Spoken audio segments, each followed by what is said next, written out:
Hello दोस्तों, कैसे हैं आप सब लोग। उम्मीद करता हूं काफी अच्छे होंगे।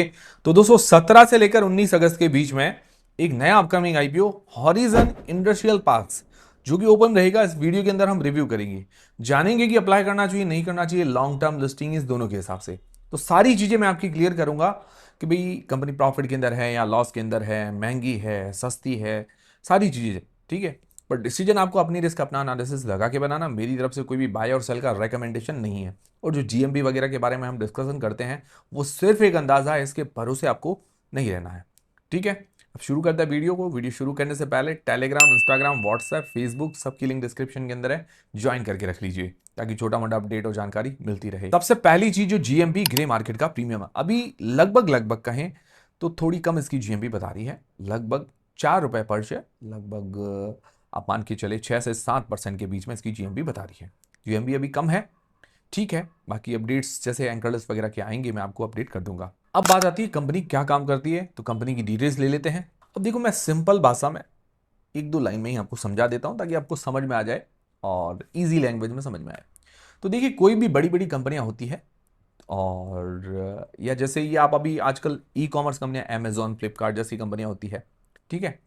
तब क्या है कि इनके पास इतना, हर कंपनी के पास समय नहीं होता, तो उनको रेडीमेड एक तो ऑफिसेज चाहिए होती है, किसी को फैक्ट्री चाहिए होती है रेडीमेड। ठीक है, आपको कोई फैक्ट्री लगानी तो रेडीमेड फैक्ट्री चाहिए होती है, मशीन्स वाले आप लगा लो, बट पूरा सेटअप तो चाहिए, बाकी कनेक्शंस वगैरह वो सारी चीज़ें।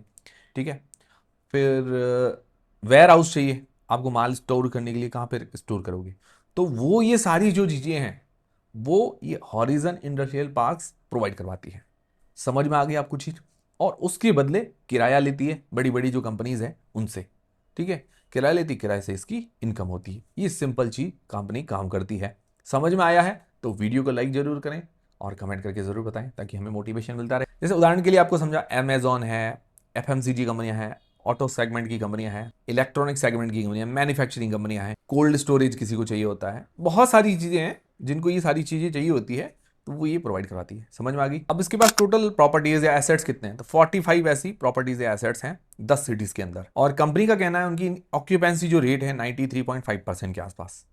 मतलब इतना भर जाता है, जैसे आपके पास 100 सीट है तो उसमें 93.5 इनकी भरी हुई रहती है, लगभग 6.5-7 जैसी अभी खाली है, ज़्यादा है नहीं। बढ़िया बात है, अच्छी है। अगर इसका रेवेन्यू ब्रेकअप करें तो मैक्सिमम रेवेन्यू 93.5% रेंटल इनकम से ही आता है। अच्छी बात है, यही इसका काम है। बाकी मेंटेनेंस, अदर इनकम जो होती है वहां से इसका रेवेन्यू जनरेट होता है लगभग 6.5%। ठीक है। कंपनी इनकॉर्पोरेट कब हुई थी, 2009 के अंदर, लगभग 17 साल हो गए हैं। ओवरऑल ये बड़ा ग्रुप है, मतलब इस टाइप के ग्रुप्स होते हैं वो क्या है कि ये सारी चीजें करते हैं। ठीक है। इस तरह के अलग अलग आईपीओस भी आते हैं, कंपनियां लेकर आती है, एक साथ मिलकर काम करते हैं। तो यहां तक अच्छी चीजें नजर आ रही है। कंपनी का काम भी थोड़ा सा यूनिक है, वेयर हाउसेज वगैरह किराए पे देना। ठीक है। और अभी लिस्टेड पेयर्स भी नहीं है इसके, ये अच्छी बात है।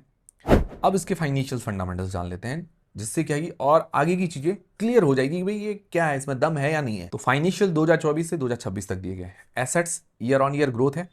एसेट्स के अंदर एकदम से जंप देखने को मिला, उसका रीजन आगे बताता हूं। रेवेन्यू के अंदर भी ईयर ऑन ईयर ग्रोथ है, लगभग 3 टाइम्स जैसी। प्रॉफिट आफ्टर टैक्स की बात करें तो कंपनी है लॉस के अंदर, ये बड़ा नेगेटिव है। और लॉसेस भी हर साल बढ़े हैं, तो ये और बड़ा नेगेटिव है। फिर नेट वर्थ, उसके अंदर 2026 के अंदर एकदम से उछाल देखने को मिला है, उसके पीछे का रीजन भी बताता हूं। फिर रिजर्व्स, उसके अंदर भी 2026 के अंदर एकदम से उछाल देखने को मिला है। और बोरोइंग्स वो भी बहुत ज्यादा है, उधारी। अभी अगर इसका डेट टू इक्विटी रेशियो निकाले तो करीब करीब 1.2 के आसपास निकल कर आता है, तो कि ज्यादा है। एक अच्छी बात है कि आईपीओ के पैसे से 2250 करोड़ रुपए अपना डेट पे कर लेगी। उसके बाद ये सारे पैरामीटर्स सेम रहते हैं तो 0.55 का इसका डेट टू इक्विटी रेशियो रह जाएगा। ठीक है। बट फिर भी ये ज्यादा है, तो डेट हाई है, लॉस मेकिंग कंपनी, ये बड़ा नेगेटिव है।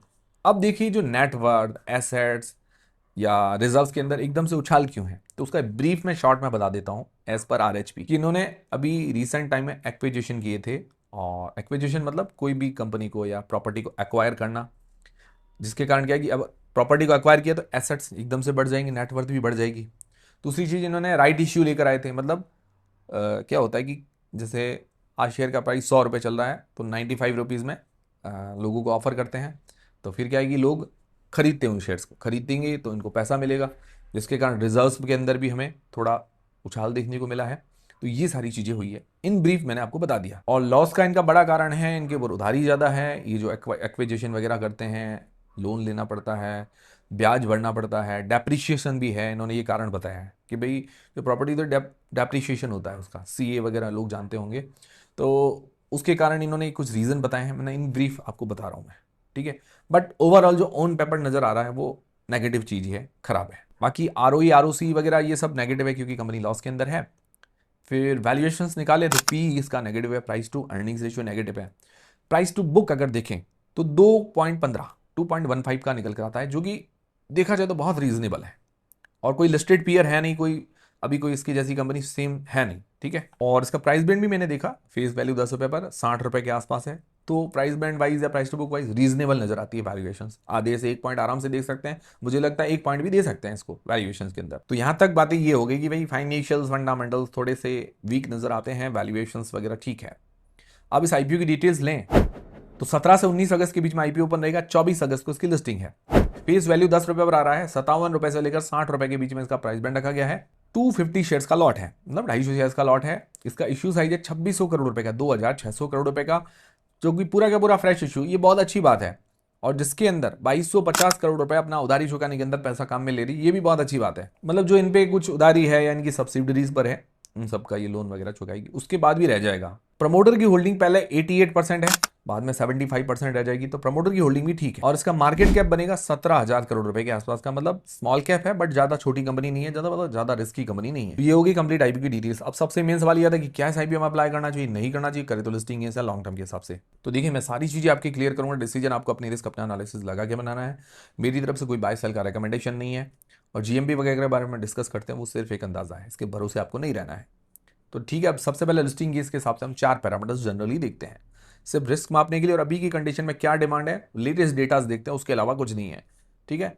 अब जीएमबी अभी चल रही है 7% के आसपास। तो मेरा मिनिमम क्राइटेरिया रहता है कि मैं 20% होता है तो मैं उसको 1 पॉइंट देता हूँ, 10% होता है तो आधा पॉइंट देता हूँ, ठीक है। अभी इसकी 7% है, मैं इसको 0 पॉइंट देता हूँ जीएमपी के अंदर। फिर बात आती है वैल्यूएशंस की। तो वैल्यूएशंस देखिए, कोई लिस्टेड पीयर है नहीं तो एग्जैक्टली तो कंपेयर कर नहीं सकते, पी इसका नेगेटिव है तो एग्जैक्टली पता नहीं चलेगा वैल्यूएशंस, ठीक है। बट प्राइस टू बुक के हिसाब से या प्राइस बैंड के हिसाब से देखिए तो फेयर नजर आती है, मतलब ज्यादा महंगी नजर नहीं आ रही की वैल्यूएशंस। तो आधे से 1 पॉइंट आराम से देख सकते हैं, एक भी दे सकते हैं, ऐसा कुछ नहीं। प्राइस बैंड अगर देखा जाए, फेस वैल्यू 10 रुपए पर 57 से 60 रुपए के बीच में है, प्राइस टू बुक 2 के आसपास है, तो ज्यादा ऐसा कोई हायर वैल्यूएशंस नजर नहीं आती है, ठीक है। वैल्यूएशंस में 1 पॉइंट दे सकते हैं। बाकी एंकर लिस्ट और सब्सक्रिप्शन आना बाकी है, वो आते ही हम डिस्कस कर लेंगे, ठीक है। अभी इसका 2 में से 1 पॉइंट बन रहा है। अब लॉन्ग टर्म के हिसाब से जो लोग अप्लाई करना चाहते हैं तो पॉजिटिव्स और नेगेटिव्स देख लेते हैं, उससे थोड़ी क्लैरिटी आ जाएगी आपकी, ठीक है। बाय सेल का रिकमेंडेशन नहीं है। तो पॉजिटिव में ये है कि अभी कोई लिस्टेड पेयर नहीं है, सेक्टर इसका यूनिक है, ठीक है। दूसरा, वैल्यूएशंस रीजनेबल नजर आ रही है। तीसरा, पूरा फ्रेश इश्यू है जिससे अपना डेट पे कर रही है, अच्छी बात है। प्रमोटर की होल्डिंग आईपीओ के बाद भी 75% रह जाएगी, ये बहुत अच्छी बात है। नेगेटिव्स क्या है? अब नेगेटिव्स जो है एक दो ही है बट भारी है। भारी ये है कि कंपनी लॉस के अंदर है।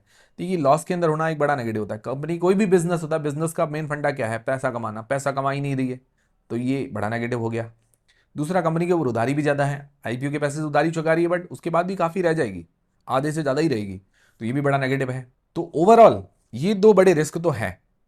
ये चीज क्या है कि भाई सेक्टर यूनिक है, बाकी सारी कुछ भी चीजें अच्छी भी है, पर ये दाव खेलने जैसा होगा भाई। ये 2 रिस्क के साथ जो होता है कि भाई कोई लॉन्ग टर्म में जाना चाहता है तो ये दाव भी होगा भाई, आने वाले टाइम में हो सकता है नुकसान भी हो। ये चीजें दिमाग में रखते हुए आपको चलनी है। अगर आने वाले टाइम में डेट पे कर ले, अपना फाइनेंशियल परफॉर्मेंस के अंदर सुधार करे, तो अच्छी बात है। और वो देखते हैं वो कब होता है, वो आने वाले टाइम में पता चलेगा।